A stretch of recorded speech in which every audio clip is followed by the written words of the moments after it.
Bismillahirrahmanirrahim. Assalamualaikum warahmatullahi wabarakatuh.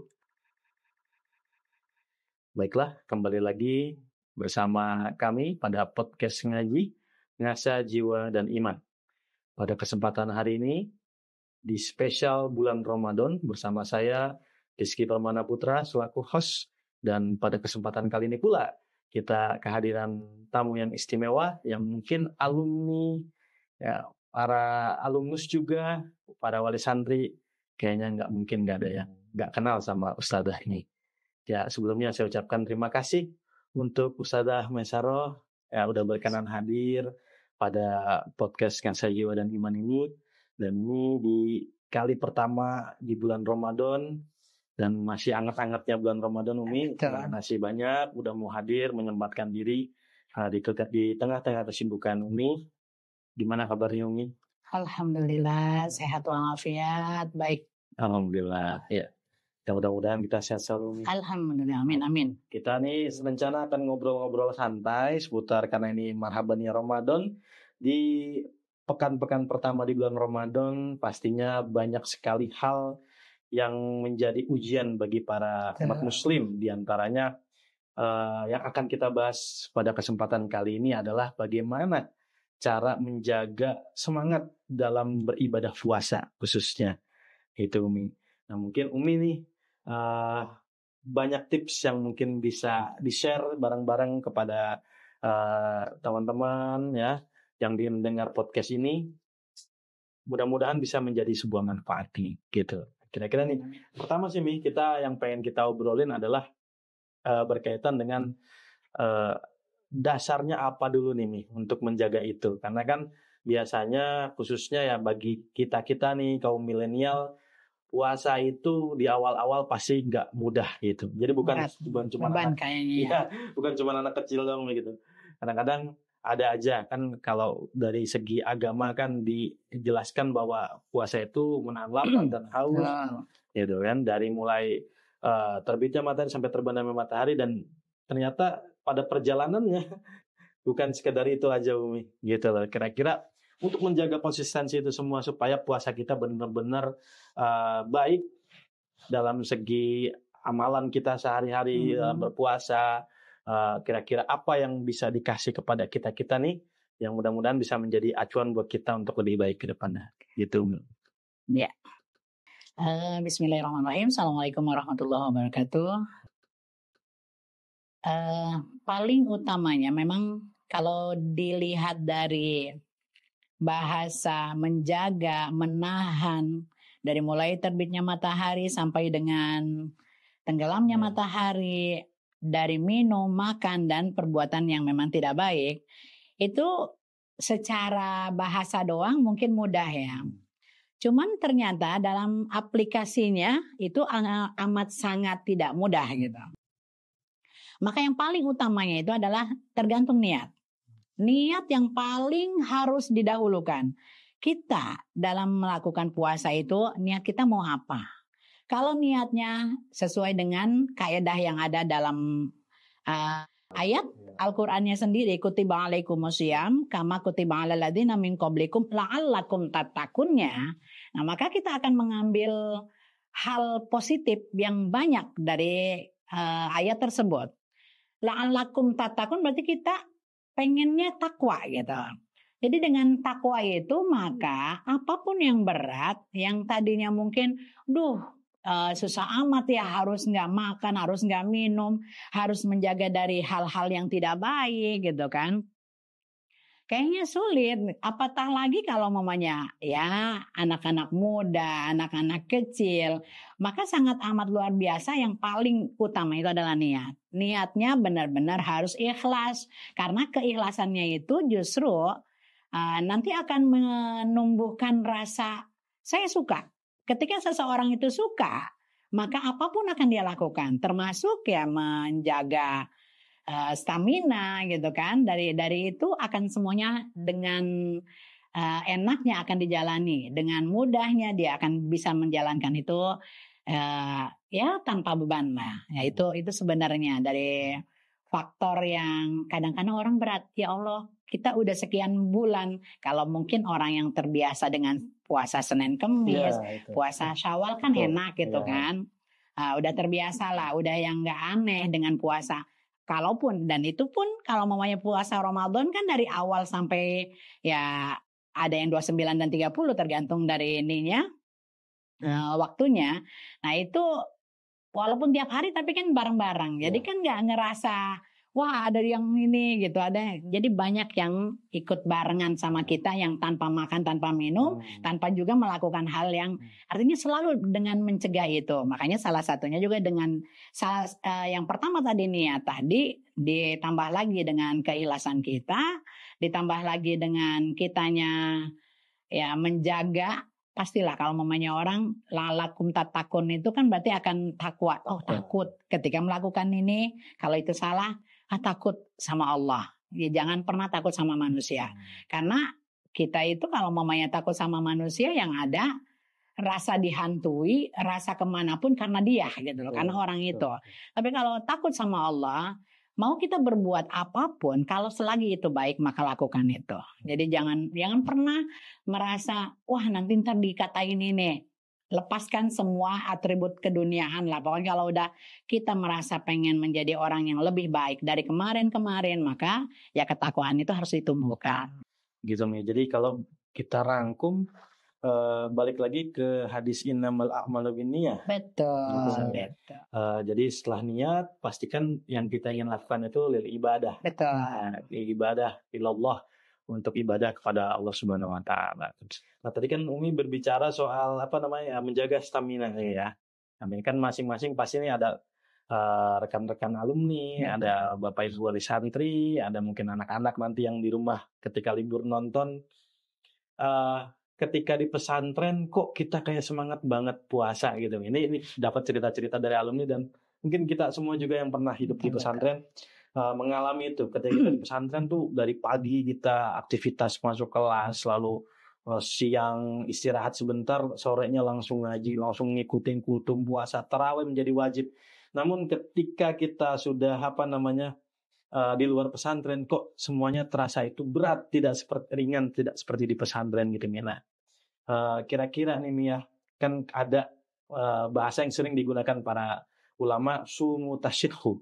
Itu berpuasalah maka engkau akan sehat. Apakah ini bisa dijadikan dasar semangatan itu, atau mungkin ada hal lain biar semangat itu sama? Karena biasanya ini jadi pertanyaan, ya Allah, saya dulu ketika di pondok puasa perasaan enak banget, kenapa sekarang kok di luar gitu malah jadi kayak gimana gitu ya, berat banget. Mudah-mudahan ini menjawab pertanyaan dari para teman-teman. Kadang-kadang kita suka diskusi di luar gitu.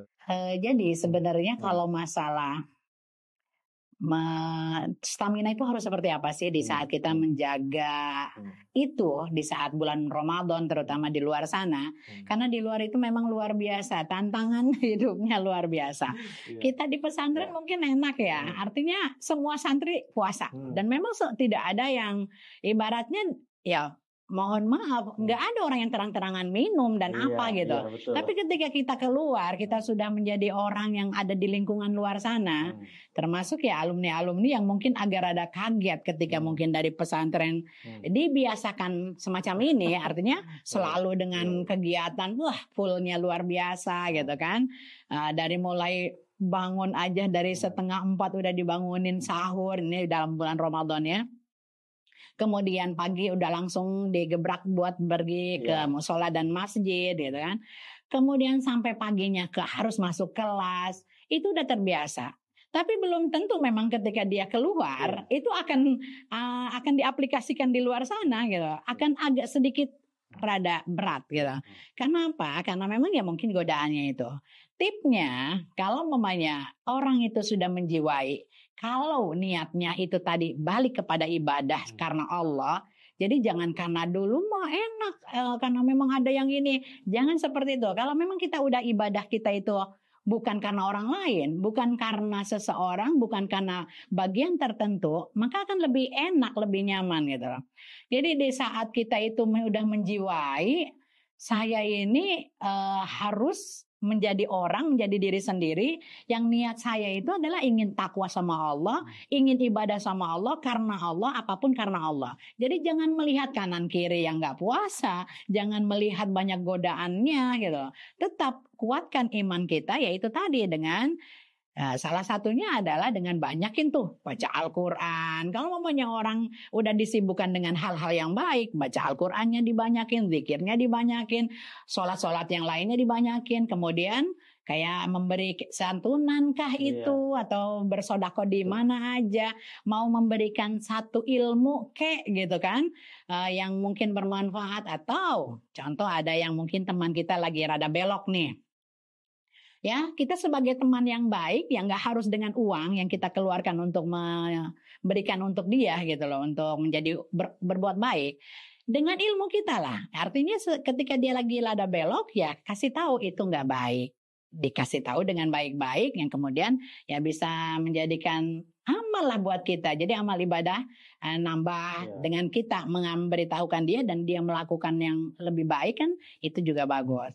Tambah lagi yang tadi, kalau mamanya benar nggak kalau puasa itu menghilangkan penyakit, artinya malah kita akan stamina itu sehat gitu loh. Itu benar.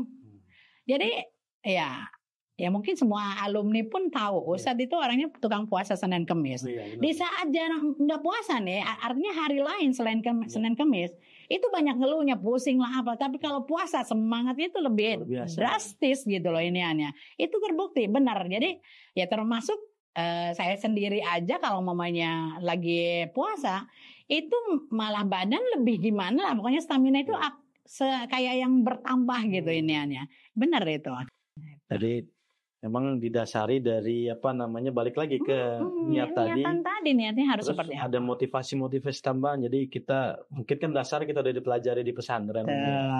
Ya tinggal ditambah di luar. Kita menyempatkan diri, karena kan memang kendala teman-teman itu biasanya seperti lagi kerja, menyempetin tadarus apa segala macam. Cuman intinya sih kepada diri sendiri ya, harus balik pada sendiri gitu kan, harus memang diniatkan wajib dewasa. Oke, tadi kan gambaran umum ya. Buat anak-anak remaja, orang yang sudah dewasa. Nah sekarang Umi kan pengalaman ini, anak sudah berapa Umi? Anak alhamdulillah udah 5. Masya Allah. Masih pengalamannya udah mantap banget nih. Alhamdulillah dari berbagai macam 5 itu ya macam-macam karakter. Karakter macam-macam ya. Jadi ini kan mungkin khusus bagi para wali santri, para alumni yang mungkin sekarang nih baru punya anak yang baru-baru besar. Gimana caranya supaya anak-anak itu memahami tadi, supaya puasa itu mungkin semangatnya sama seperti orang tuanya. Karena kan anak-anak itu biasanya mungkin ada yang dicicil gitu ya puasanya atau gimana. Kira-kira ada tips parenting nih gitu. Mungkin kan udah 5 nih, pasti nih punya cara tersendiri. Mungkin ke laki-laki biasanya treatmentnya seperti apa, ke perempuan itu treatmentnya seperti apa. Kira-kira mudah-mudahan bisa ngebantu para penonton podcast kita ini.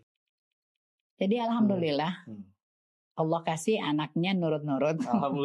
Alhamdulillah. Yang pertama, Riza itu dari umur 4 tahun udah puasa. Senin Kemis udah ngikutin. Nah, cuman karena dia punya kendala dulu di usus buntu, dari situ yang udah agak inian lah. Tapi alhamdulillah puasa Ramadan itu dari 4 tahun sudah full. Semuanya. Jadi semuanya yang kedua pun si kembar Araira pun sama. Jadi alhamdulillah dari 4 tahun itu udah dibiasakan. Jadi sebenarnya segala sesuatu itu harus dibiasakan. Karena kalau sudah terbiasa, minimal kalau kita ngingetin itu nggak terlalu berat. Jadi kalau orang tua mengingatkan anaknya di saat anak itu udah sering, jadi nggak terlalu yang harus kayak gimana gitu. Karena memang sudah terbiasa dulu. Yang ke ini juga sama, Badri pun sama, Bita pun sama. Dari 4 tahun dia udah diajarkan puasa Ramadan.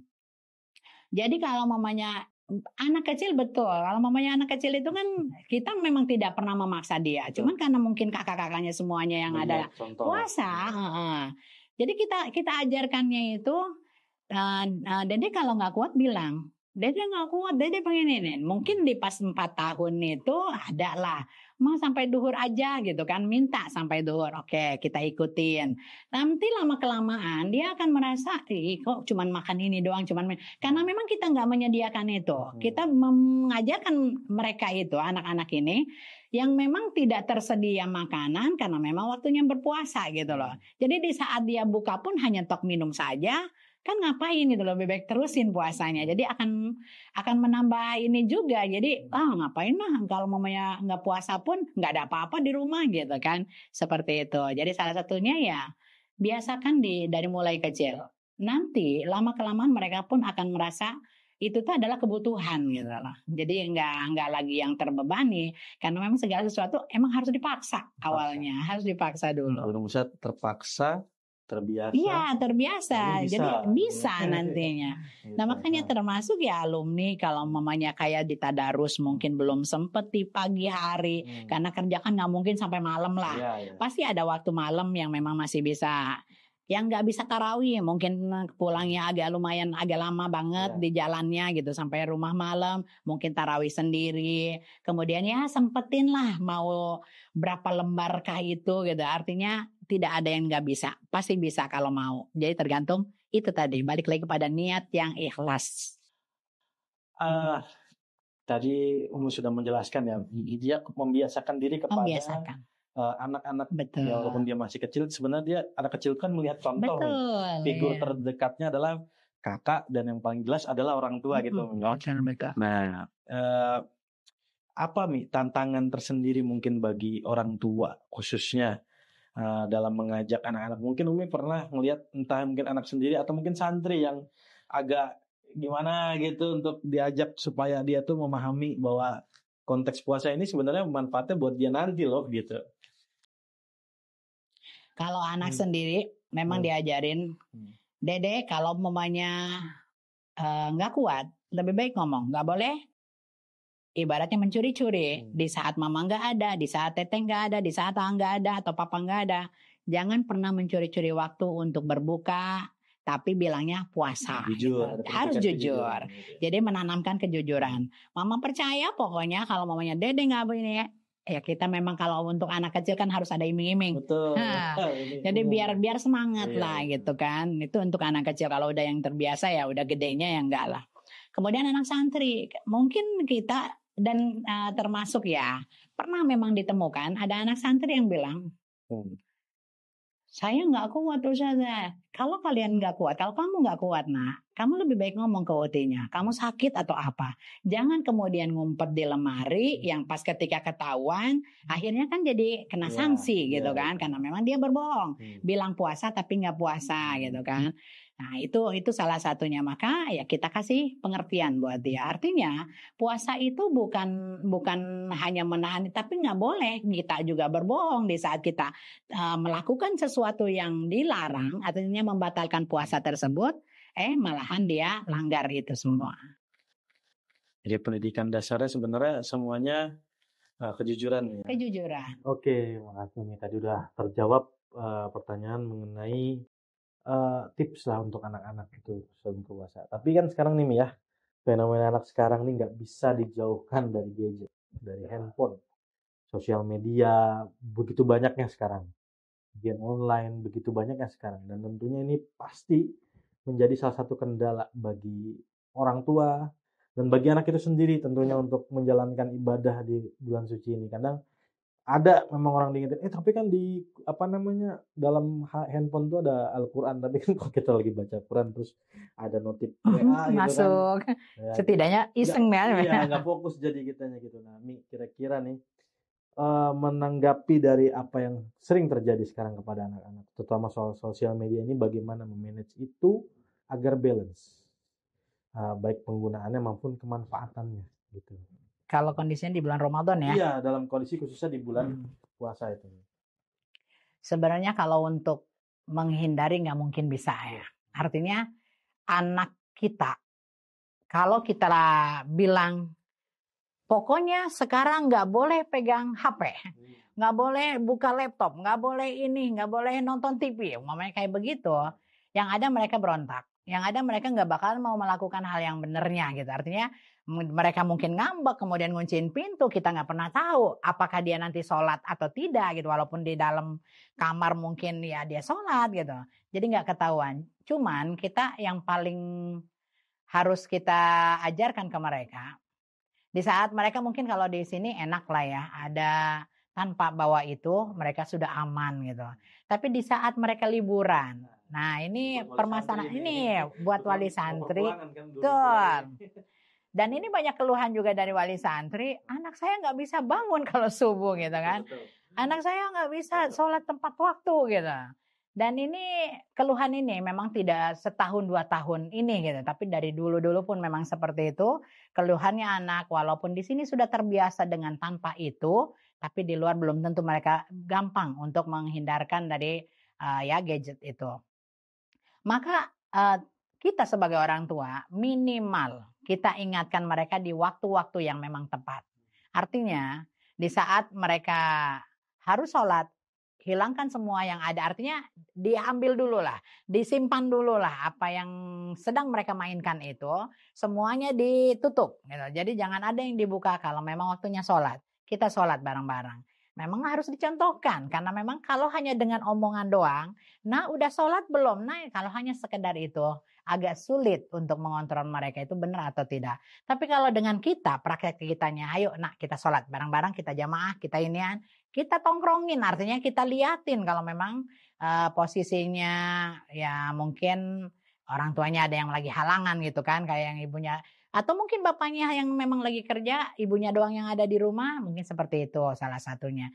Jadi intinya diajak itu kita pun sambil mempraktekkan. Jadi anak nggak hanya merasa ih nyuruh doang gitu loh. Ya, orang tuanya malah main. Nah ini juga nggak bisa. Jadi di saat kita memerintahkan sesuatu itu ya kita pun dalam kondisi yang memang hayu gitu loh. Ketika kita ngajak mereka sholat, kita pun sholat. Apalagi kalau mamanya dengan berjamaah gitu kan.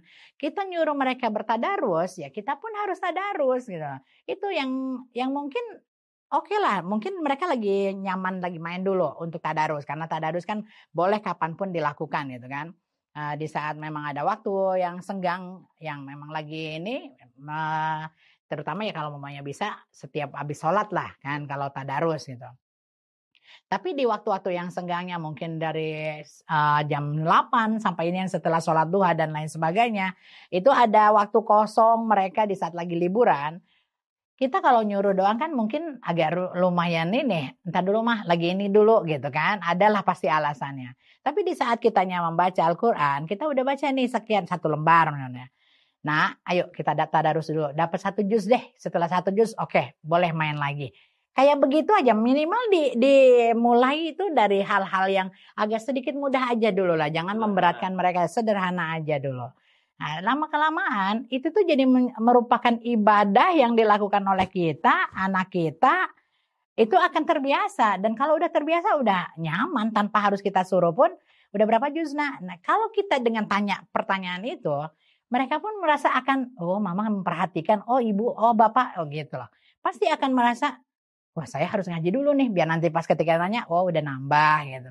Seperti itu. Jadi di saat kita memerintahkan, kita pun harus ada di posisi yang memang kita juga sama. Jadi prinsipnya bukan hanya memberikan contoh, tapi menjadi contoh. Menjadi contoh. Gitu. Jadi memang di situ titik beratnya Umi ya. Betul. Menjadi orang tua itu bukan hanya memberikan contoh. Ini loh contohnya ini loh, tapi nih gitu saya contoh. Role modelnya ada di situ. Oke, jadi memang apa namanya pesan terbaik adalah ketika kita bisa menjadi contoh, gitu ya. Nah, tadi kita udah berbicara soal sosial media. Alhamdulillah dari mulai apa namanya tadi tips buat para orang-orang dewasa, remaja sampai kita ke anak kecil kita bahas yang mudah-mudahan ini bisa menjadi wawasan, bisa menjadi sebuah kemanfaatan. Dan juga bisa menjadi sebuah kesempatan bagi kita untuk berbenah menjadi lebih baik lagi di bulan suci Ramadan ini khususnya. Karena kita nggak tahu ya Betul. Kapan lagi kita bisa bertemu bulan Ramadan, namanya umur, rezeki, jodoh semua sudah ada Allah yang atur gitu Umi ya. Nah, makanya saya terima kasih banyak nih sama Umi udah banyak ngasih wawasan ke kita dan para penonton semua podcast ngaji ini. Yang mudah-mudahan nih jadi jariah Umi khususnya. Nah, mungkin yang kangen-kangen alumni yang dulu pernah diajar sama Ustaz Jamil Saro boleh komentar di YouTube ya, nanti kalau udah rilis salam kangennya atau apa nanti mungkin bisa dibaca Ustazah kayak gitu ya. Mungkin cukup sekian untuk podcast kita kali ini. Mudah-mudahan kita nanti bisa ketemu lagi, ngobrol lagi karena asik banget ini. Karena kalau nggak karena kerasa, ya? iya kalau nggak karena durasi nih kayaknya saya masih pengen 2 jam lagi Mi. Kayak gitu Mi. Ya, demikianlah podcast ngaji Ngasah Jiwa dan Iman. Mudah-mudahan memberikan wawasan, mudah-mudahan menambah iman, dan jangan lupa tonton terus kami pada episode-episode berikutnya. Billahi taufik wal hidayah. Wassalamualaikum warahmatullahi wabarakatuh.